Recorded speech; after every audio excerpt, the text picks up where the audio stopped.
Do you hate your job? Did you know that 78% of Americans live paycheck to paycheck? And of those that are working, 85% hate their job. And I know when I first heard this, I was like, 85%? That is huge. So I want to ask you, do you hate your job? Or do you know someone that hates their job? Do you feel alive and passionate and excited to wake up each morning knowing that what you're doing is helping others? I want to talk to you about something that can either propel us forward, towards greatness or hold us back, and that's laziness.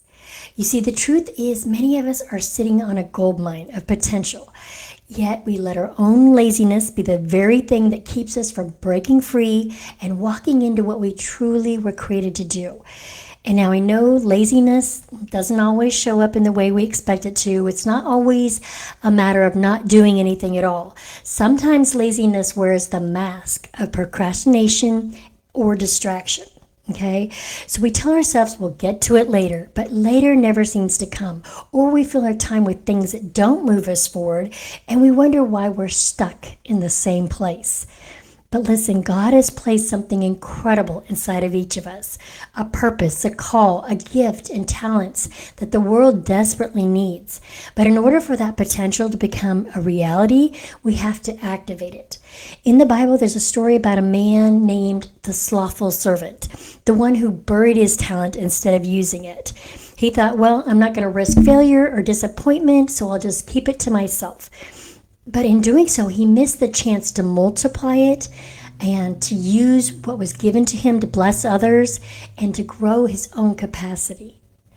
We can't afford to be like that servant. We have the responsibility to use what God has entrusted in us.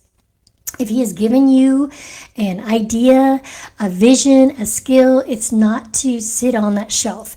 It's not to be buried under layers of I'll do it later.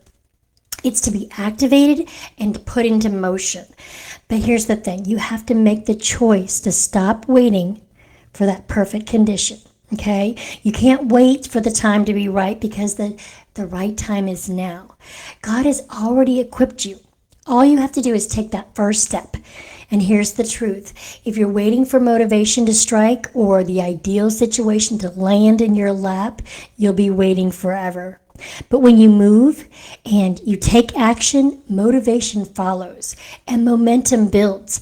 And before you know it, what you thought was impossible becomes achievable. This isn't about trying harder.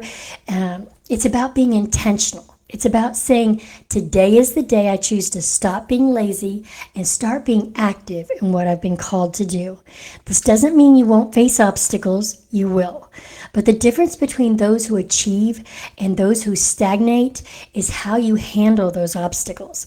It's about having that determination to push past the setbacks and still move forward. Okay, so my challenge for you today is simple. Stop making excuses. Stop waiting for someone else to give you permission. Stop letting fear and laziness hold you back. You've been called to greatness.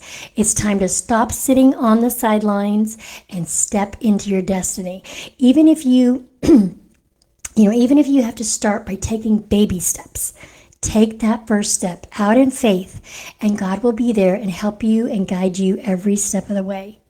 Don't waste another day. Get up, get moving, and don't look back. The world is waiting for that gift that only you can give. But you have to stop being lazy long enough to release it. Let's stop waiting. Let's start doing. Okay? Life is not going, it's not going to hand you that perfect moment. Waiting for motivation to strike is a trap. It is the act of moving that motivation is found. By taking action, no matter how small, is the key to breaking free from procrastination. It's not about having everything figured out right away or waiting for everything to line up perfectly. It's about taking that first step even when you don't feel ready or fully equipped. The truth is you'll never feel 100% prepared. The key is to stop waiting for the ideal conditions and instead decide that you're going to start acting now. Procrastination thrives on fear and feeds off the fear of failure. So fear of making mistakes or fear of not measuring up. So I want to challenge you today to take action today. If you hate your job and you're open to new possibilities and options, reach out to me. I can help you. And if you're like, Dawn, this sounds great, but I don't even know where to start, reach out to me. We can meet and discover what your first steps are. So you can get started today. Don't put it off, because life is now. You will never be as young as you are today, and nothing changes if nothing changes. So be blessed.